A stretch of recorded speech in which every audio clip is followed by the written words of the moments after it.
días, buenas noches, buenas tardes a aquellos que nos ven en emisión en indirecto, en diferido prácticamente. Hoy me correspondió dictar la conferencia número 5 y la conferencia número 6, que es prácticamente la misma, la va a dictar mi compañero Felipe. Entonces voy a anotar primero el nombre y me presento. Entonces, las dimensiones, ¿sí? Que es la conferencia número 5. Entonces, en primera instancia, me llamo Enrique, soy conferencista de conocimiento de sí mismo, llevo varios años en este aprendizaje. Es tortuoso cuando uno no quiere cambiar, pero es algo simpatizante y algo increíble cuando nosotros ponemos en práctica lo que dicen las conferencias. Entonces, el objetivo de esta conferencia es explicarnos qué es una dimensión. Entonces, cuando hablamos de dimensión, está enfocado en una palabra que todos conocemos, que es un mundo. Entonces resulta que el mundo al cual nosotros vamos a buscar es un mundo superior. Entonces, el mundo superior es el mundo de la conciencia. La conciencia de nosotros es hacia arriba. Es el mundo de la conciencia. Para entender bien el mundo de la conciencia es el mundo de Dios, ¿sí? Entonces, al ser superior significa que hay algo más abajo y es lo inferior. El mundo inferior se le conoce como el mundo de las infradimensiones. Entonces, el mundo de las infradimensiones. Hoy vamos a hablar de las supradimensiones o mundos superiores de niveles de conciencia. ¿Sí? Somos humanos, estamos en una tercera dimensión, y hablo de la tercera dimensión porque conocemos nuestro cuerpo físico, que es de naturaleza molecular, a diferencia de que el hombre sería cuerpo masculino y la mujer cuerpo femenino. Entonces, al vivir en la tercera dimensión, da a entender de que tenemos que despertar la conciencia a niveles superiores, indicándonos que existen dimensiones más arriba de la tercera. Pero también, como estamos hablando de niveles inferiores, tenemos que tocar de dónde parte el humano. El humano parte de una segunda dimensión y de una primera dimensión. Entonces, en la primera dimensión está el mundo lineal. ¿Sí? Es un mundo lineal donde el punto de referencia de este mundo es los seres vivos que tienen un solo cerebro. ¿Sí? Un solo cerebro. En este caso, el cerebro de las emociones. Al tener el cerebro de las emociones de nosotros son puntos de referencia positivos y negativos. Entonces, un punto de partida es el positivo y un punto de final es el negativo o viceversa. Puede ser que empecemos con emociones negativas y terminemos con emociones positivas. Y esto se da porque nosotros, al tener el cuerpo físico y dentro de él tener algo que se llama la envoltura seminal, que la envoltura seminal no es más que nuestra famosa alma egoica. Entonces, nuestra famosa alma egoica vive sobre la primera dimensión con las emociones positivas y negativas del ego. Por eso tenemos emociones agradables y desagradables egoicas. En la medida que la persona empieza a despertar conciencia, se va a dar cuenta de que solamente su psicología se encuentra en esa dimensión. Y al ser ese mundo trito cósmico que hace referencia al mundo del ego, ya que el ego se mueve en yo es bueno, yo es malo, y yo es que hacen particularmente la síntesis de ambos. Cuando despertamos la conciencia nos damos cuenta de que al estar el cuerpo en la tercera dimensión no significa que vivamos en la tercera, sino que nuestra alma está en la primera. Cuando morimos, pues vamos hacia niveles inferiores y nos indica que en la primera dimensión están los seres vivos monocerebrados, conocidos como el reino Mónera, el reino Protisto, y todos los seres que pertenecen a esa naturaleza como las famosas piedras, las famosas rocas, la tierra como tal. ¿Qué seres vivos se le conocen con el alma en ese momento? Se le conocen como gnomos, pigmeos, y paso al reino involutivo, que eso lo miraríamos en la conferencia número 8, que serían los elementarios. Entonces, para nosotros que estamos con cuerpo físico en la tercera dimensión, ¿qué nos va a ayudar físicamente la primera dimensión? En el desplazamiento. Entonces, cuando uno se desplaza en la tercera dimensión, se desplaza sobre una línea, puntos de referencia a la casa, puntos de referencia del centro, puntos de referencia al parque, puntos de referencia el vecino, puntos de referencia a una ciudad a otra ciudad. Entonces, esas medidas son lineales, por lo tanto, la unidad es el metro, o la unidad es el punto de referencia, es el metro, el centímetro, el kilómetro, etcétera, etcétera. En la segunda dimensión es el mundo del área, pero ¿cuál área? Es la parte de la cara visible que uno presenta en el cuerpo físico, o en este caso el tablero sería el mundo de la segunda dimensión, dos planos superpuestos. En esos dos planos superpuestos, al ser un área, una superficie, a nivel humano está la superficie psicológica, que la superficie psicológica de nosotros es la famosa personalidad. Entonces tenemos personalidad porque tenemos una cara visible ante los demás, pero esta cara visible ante los demás no es lo que realmente somos, por eso se conoce como falsa personalidad.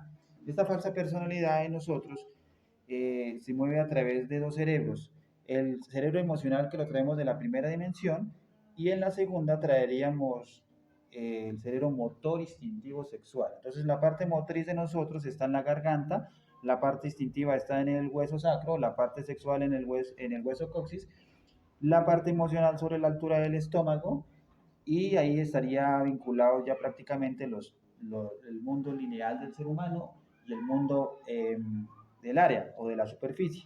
Entonces, la segunda dimensión en el cuerpo físico funciona como una apariencia, por eso somos falsos, somos hipócritas, somos aparentes, engañamos, manipulamos.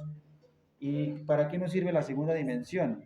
La segunda dimensión nos sirve para imitar, nos sirve para digamos, alimentar yo es como el deseo, alimentar yo es como el apego, alimentar yo es como esto es mío, mecanismo de defensa y demás.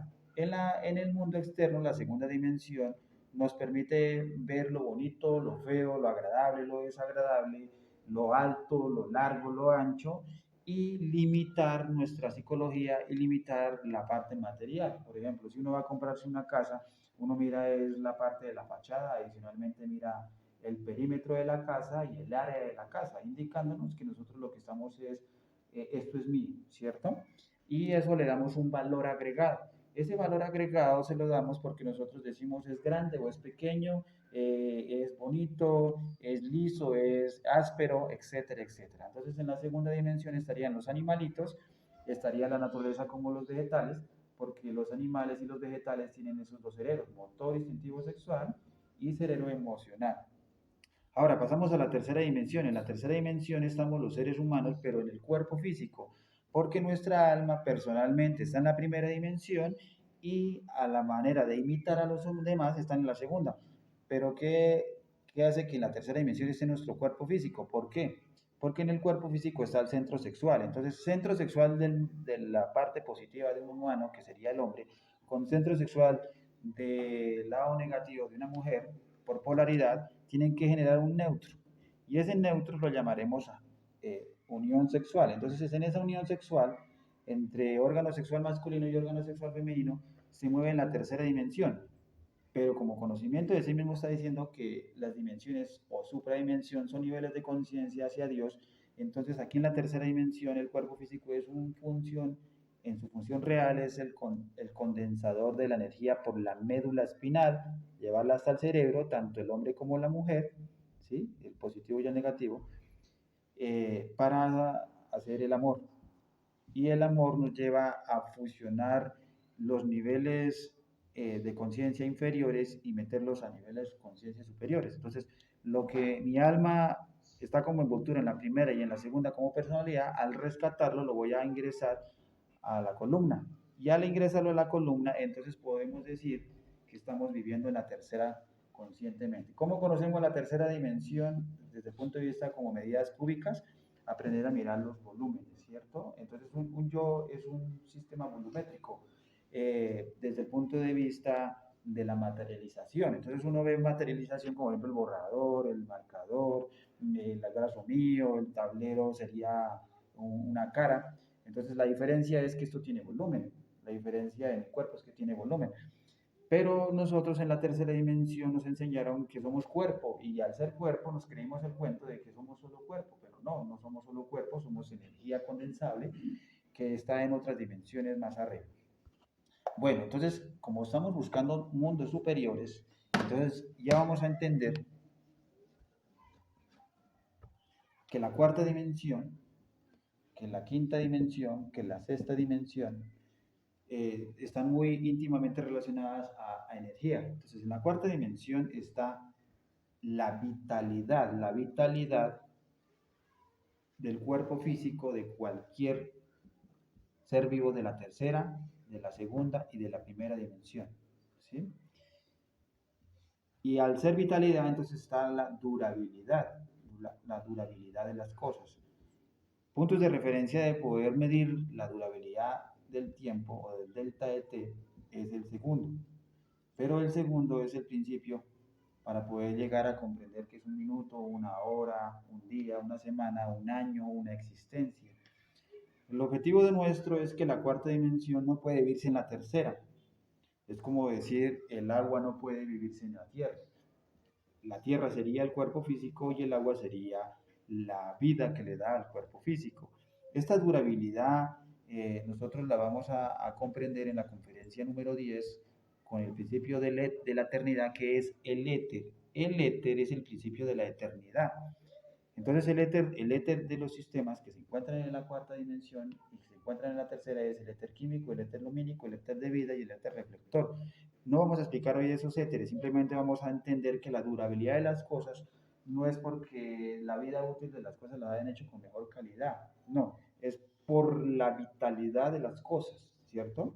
Por eso, por ejemplo, podemos comparar en los elementos de la tabla periódica que si comparamos el hierro, el cobre, el aluminio y los sulfatos, pues son diferentes. La vida útil de ellos es diferente porque Dios en su naturaleza y en su máxima expresión creó todo con una vida útil. Eso significa que cuando yo nazco al planeta, ya la ley divina viene con mi vida programada hasta cierta caducidad, ¿cierto? Hasta cierta fecha, ¿cierto? Y así van todas las cositas del mundo. La quinta dimensión de nosotros es, si esto es la durabilidad del cuerpo físico, nosotros tenemos en el interior algo que se llama alma. Pero recuerdan que el alma en este momento, cuando empecé a hablar, estaba metida en la primera y segunda. Cuando el alma se empieza a volver consciente, el alma vibra en dimensión superior y es que en la quinta vibra como un cuerpo astral, que es un vehículo para el alma, y un cuerpo mental. Entonces, ¿qué diferencia hay entre el cuerpo astral y el cuerpo mental en la quinta dimensión? El cuerpo astral es de naturaleza molecular. Una molécula es la unión de varios átomos, ¿sí? Y un átomo es simplemente el cuerpo mental. Entonces, la sabiduría que hay en el mundo molecular es de fuego y la naturaleza del mundo mental, que es atómico, es de aire. Pero ¿por qué el aire y el fuego son diferentes? El aire está con la sabiduría, porque es un pensamiento, y las moléculas están con la sabiduría de las emociones. Entonces, las emociones de nosotros deben